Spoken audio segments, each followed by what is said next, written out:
গল্পের শুরুতে আমরা সোলেন নামে এক মহিলাকে দেখি, যার বয়স ৪২ বছর।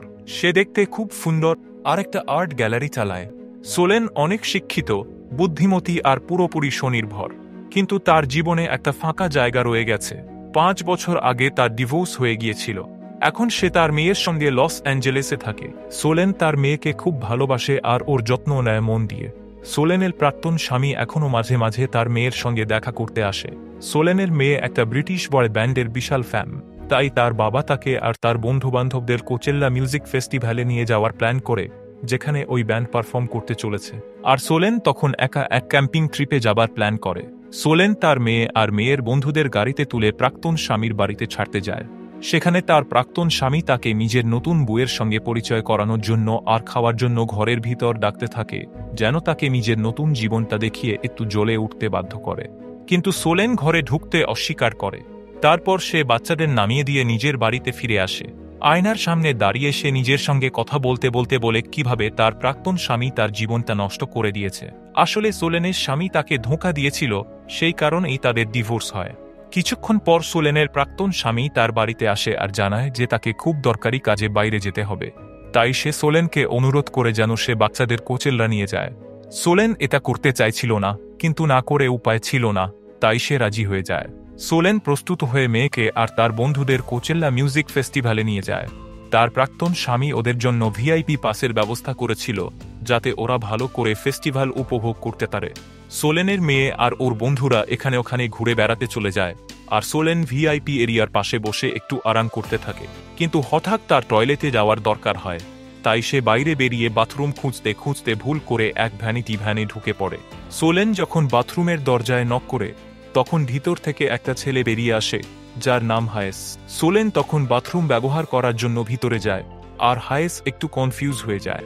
যখন সোলেন বাইরে বেরোয়, তখন হায়েস জানায় যে সে একটা ব্রিটিশ বয় ব্যান্ডের একজন জনপ্রিয় গায়ক, আর এই ভ্যানিটি ভ্যান তাদের। এটা শুনে সোলেন একটু লজ্জা পায়। হায়েস বলে সে কিছুক্ষণ পর পারফর্ম করবে। হায়েস মাত্র ২২ বছরের, কিন্তু তার চার্ম, ব্যক্তিত্ব আর হাসি মানুষকে সহজেই আকর্ষণ করে ফেলে। হায়েস সোলেনের প্রতি আকৃষ্ট হয়ে পড়ে। সে সোলেনকে একটা ড্রিঙ্ক অফার করে। এই দুজনের মধ্যে কিছুক্ষণ কথাবার্তা হয়। সোলেন বলে আসলে বাচ্চাদের আনার কথা ছিল তার প্রাক্তন স্বামীর, কিন্তু শেষমেশ তাকে নিজেকেই আনতে হয়। এই সময় স্টাফ এসে হায়েসকে ডাকে যেন সে পারফর্ম করার জন্য তৈরি হয়। এরপর কনসার্ট শুরু হওয়ার আগেই ব্যান্ডের সব সদস্যরা ভিআইপি ফ্যানদের অটোগ্রাফ দিতে শুরু করে। সেখানে সোলেন ও তার মেয়ে আর মেয়ের বন্ধুদের সঙ্গে উপস্থিত ছিল। সোলেন তাদের হায়েসের সঙ্গে আলাপ করিয়ে দেয়। সোলেনের মেয়ের বন্ধুরা হায়েসকে বলে যে সোলেনের একটা আর্ট গ্যালারি আছে আর তা সেখানে একবার নিশ্চয়ই যাওয়া উচিত। এরপর কনসার্ট শুরু হয় আর হায়েসের ব্যান্ড স্টেজে পারফর্ম করতে শুরু করে। সবাই খুব মজা করতে থাকে, কিন্তু পারফরমেন্সের মাঝে হায়েস গান থামিয়ে সোলেনের জন্য একটা গান গায়। সোলেন ঠিক বুঝে যায় ওর জন্যই গানটা, আর আস্তে আস্তে তার মন বলে যেতে শুরু করে। পরের দিন সোলেনের জন্মদিনের পার্টি হয়। তার বাড়িতে অনেক অতিথি আসে। তার বয়সী অনেক পুরুষ তার সঙ্গে ফ্ল্যাট করে আর ডিনারে যাওয়ার অফার দেয়, কিন্তু সোলেনের কাউকেই ভালো লাগে না। এর পরের দিন সোলেন তার আর্ট গ্যালারিতে ছিল আর কাজ করছিল। তখন এক এমপ্লয়ি এসে জানায় যে বাইরে অনেক ভিড় জমেছে, কারণ গ্যালারিতে একজন ফেমাস ছেলে এসেছে, তাই সে যেন তাড়াতাড়ি বাইরে যায়। সোলেন গিয়ে দেখে হায়েস দাঁড়িয়ে আছে। তাকে দেখে সে খুব অবাক হয়ে যায়। হায়েস বলে সে নিজের বাড়ির জন্য কিছু আর্ট কিনতে এসেছে। সোলেন তখন তাকে গ্যালারির আর্ট দেখাতে শুরু করে। দেখে মনে হয় হায়েস খুব আগ্রহী, কিন্তু আসলে সে সোলেনের সঙ্গে দেখা করতেই এসেছে। হায়েস গ্যালারিতে থাকা প্রায় সবকিছু কিনে ফেলে। তখন সোলেন বলে তার এক বন্ধুর গুদামঘর বা ওয়্যারহাউসে আরও ভালো আর্ট আছে, যেগুলো হয়তো হায়েসের পছন্দ হবে। এই শুনে হায়েস সেখানেই যাওয়ার বায়না ধরে। সোলেন তখন তাকে মিডিয়ার নজর এড়িয়ে নিজের গাড়িতে বসিয়ে তার বন্ধুর ওয়্যারহাউস স্টুডিওতে নিয়ে যায়। সেখানে সোলেন তাকে বিভিন্ন আর্ট দেখাতে থাকে, আর দুজনের মধ্যে কথাবার্তা চলতে থাকে। হায়েস বলে, দুনিয়া সবাই আমাকে আমার নামের জন্য চায়, কিন্তু তুমি আলাদা। আমি তোমায় আরও ভালোভাবে চিনতে চাই। হায়েস তখন খুব ক্ষুধার্ত ছিল, তাই সোলেন তাকে গাড়িতে বসিয়ে বেরিয়ে পড়ে। তারা কোনো রেস্টুরেন্টে যেতে পারে না, কারণ মিডিয়া আর ফ্যানরা হায়েসের পেছনে লাগতে পারে। তাই সোলেন তাকে স্যান্ডউইচ খাওয়াতে নিজের বাড়িতে নিয়ে আসে। তার মেয়ে তখন বাড়িতে ছিল না, তাই হায়েসকে কেউ দেখতেও পায় না। সোলেন স্যান্ডউইচ বানাতে শুরু করে, আর হায়েস তাকে কাজে সাহায্য করতে শুরু করে। এই সময় দুজন নিজেদের পরিবার সম্পর্কে কথা বলতে থাকে। সোলেন জানায় তার প্রাক্তন স্বামী তাকে ধোঁকা দিয়েছিল, সেই জন্যই তাদের ডিভোর্স হয়, আর এখন সে একা থাকে।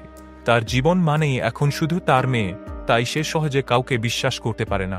এই কথা বলতে বলতে দুজনেই একটু আবেগপ্রবণ হয়ে পড়ে। ঠিক তখনই সোলেনের টেলিফোন বেজে ওঠে। সে কথা বলার জন্য অন্য ঘরে যায়। এই সময় হায়েস পিয়ানো বাজাতে শুরু করে।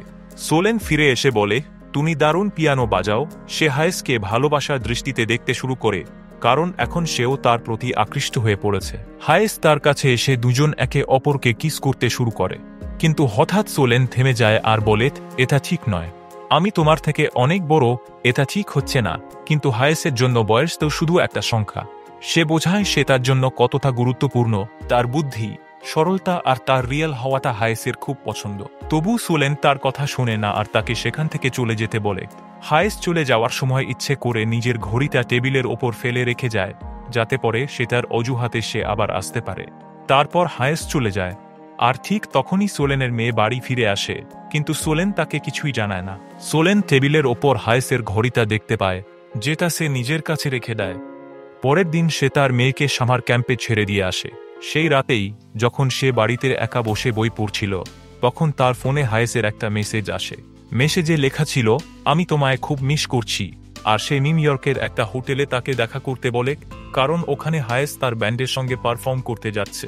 এখন সোলেনও হায়েসকে পছন্দ করতে শুরু করেছে, আর তার মেয়ে তো কয়েক সপ্তাহের জন্য সামার ক্যাম্পেই আছে। তাই সোলেন হায়েসের কথা রাখতে রাজি হয়ে যায় আর প্লেন ধরে নিউ ইয়র্ক চলে যায়। তারপর সে হায়েসের হোটেল রুমে যায়, যেখানে হায়েস ছিল। সোলেনকে দেখে হায়েস খুব খুশি হয়। দুজন একসঙ্গে অনেক সময় কাটায় আর একে অপরের আরও কাছাকাছি চলে আসে। হায়েস তখন সোলেনকে তার সাথে ইউরোপে যেতে বলে, যেখানে সে তার ব্যান্ডের সঙ্গে কনসার্ট করতে যাচ্ছে। সোলেন রাজি হয়ে যায়, কিন্তু বলে যে তাদের সম্পর্কটা সিক্রেট রাখাই ভালো। তারপর হায়েস সোলেনকে তার ব্যান্ডের লোকজনের সঙ্গে আলাপ করিয়ে দেয় আর বলে সোলেন তার আর্ট কনসালটেন্ট। তারপর তারা ইউরোপে যায়। ইউরোপে ব্যান্ড পারফর্ম করে আর ফাঁকা সময় হায়েস আর সোলেন মিলে নতুন জায়গা ঘোরে। হায়েস তাকে নতুন রেস্টুরেন্টে নিয়ে যায়, আর তারপর হোটেলে ফিরে এসে দুজন একে অপরের প্রেমে মগ্ন হয়ে পড়ে। এখন তাদের মধ্যে একটা গভীর সম্পর্ক তৈরি হতে থাকে। সোলেনের মনে হয় তার ফাঁকা হয়ে যাওয়া জীবনটা আবার রঙিন হয়ে উঠেছে। সে আবার হাসতে শিখছে, বাঁচতে শিখছে, আর সে নিজেকে আবার একজন সম্পূর্ণ নারী হিসেবে অনুভব করতে পারছে। এই সময় তার মেয়ে ফোন করে, তখন সোলেন মিথ্যে বলে দেয় যে সে বাড়িতে আছে আর কাজে খুব ব্যস্ত। এদিকে হায়েস আর সোলেন তাদের সম্পর্কের কথা কাউকে বলেনি, কিন্তু তারা ব্যান্ডের সঙ্গেই ট্র্যাভেল করত বলে লোকজনের সন্দেহ হতে শুরু করে যে তারা ডেট করছে। একবার যখন হায়েস আর সোলেন একটা রেস্টুরেন্টে একসঙ্গে ছিল আর তারা একে অপরকে কিস করছিল, ঠিক তখনই সেলিব্রিটি মিডিয়ার লোকেরা লুকিয়ে তাদের ছবি তুলে ফেলে। পরদিন হায়েস আর সোলেন একটা রিসর্টে ছিল, যেখানে হায়েসের ব্যান্ডের সদস্য আর তাদের গার্লফ্রেন্ডরা ছোট জামাকাপড় পরে সুইমিং পুলের পাশে ছিল। এগুলো দেখে সোলেনের একটু অস্বস্তি লাগে, কারণ মেয়েগুলো ছিল খুব ইয়ং আর দেখতে সুন্দর। তারপর সোলেন হায়েসের সঙ্গে পুলে গিয়ে বসে থাকে। ব্যান্ডের অন্য সদস্যরা তখন জেনে গেছিল যে ওদের দুজনের মধ্যে কিছু চলছে। মেয়েরা সোলেনকে তার বয়স আর মেয়েকে নিয়ে খোঁচা মারতে শুরু করে, কিন্তু এসব নিয়ে হায়েসের কিছু যায় আসে না। তারা সোলেনকে জিজ্ঞেস করে, তোমরা কিভাবে আলাপ করলে? তখন সোলেন বলে, হায়েস আমার জন্য একটা গান গেয়েছিল। এই শুনে ব্যান্ডের অন্য সদস্যরা বলে, এই গানটা তো আমরা বানিয়েছিলাম, আর যখনই কোনো মেয়েকে আমাদের ভালো লাগতো তখন আমরা এই গানটাই গাইতাম। আর হায়েস আগেও বড় বয়সের অনেক নারীর জন্য এই গান গেয়ে তাদের সঙ্গে সম্পর্ক তৈরি করেছে। এই কথা শুনে সোলেনের খুব খারাপ লাগে আর সে চুপচাপ নিজের ঘরে ফিরে আসে।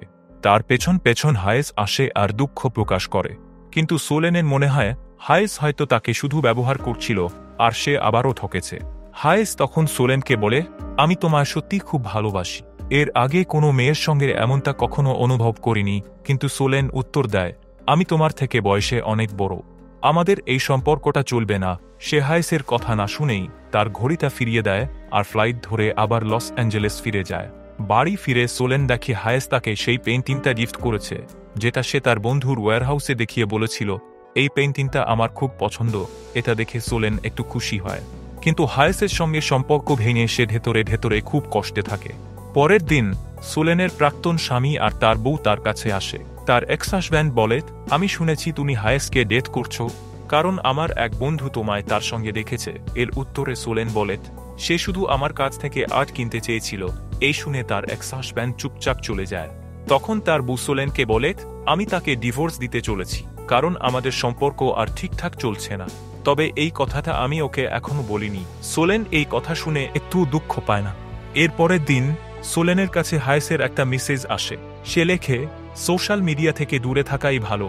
কিন্তু সোলেন তাও সোশ্যাল মিডিয়া খুলে ফেলে আর নিজের আর হায়েসের ছবি অনলাইনে দেখে ঘাবড়ে যায়। মিডিয়া ওদের ছবি লিক করে দিয়েছিল আর লোকজন তার সম্পর্কে খুব বাজে বাজে কথা লিখছে। তার পরিচিতরা মেসেজ করে নানা প্রশ্ন করতে থাকে, কিন্তু সোলেন কাউকে কিছু উত্তর দেয় না। যখন সে তার মেয়েকে সামার ক্যাম্প থেকে আনতে যায়, তখন অনেক লোকজন হায়েসকে নিয়ে তাকে প্রশ্ন করে তাকে বিরক্ত করতে থাকে। তার মেয়ে যখন জানতে পারে যে তার মা তাকে মিথ্যে বলেছিল, তখন সে খুব রেগে যায়। কিন্তু যখন সবটা ঠিকমতো বোঝে, তখন সে তার মাকে মাফ করে দেয়। সোলেন তার মেয়েকে বলে, লোকজন আমার আর হায়েসের সম্পর্কটাকে এই জন্য মেনে নিতে পারছে না, কারণ আমি ওর চেয়ে বয়সে বড়।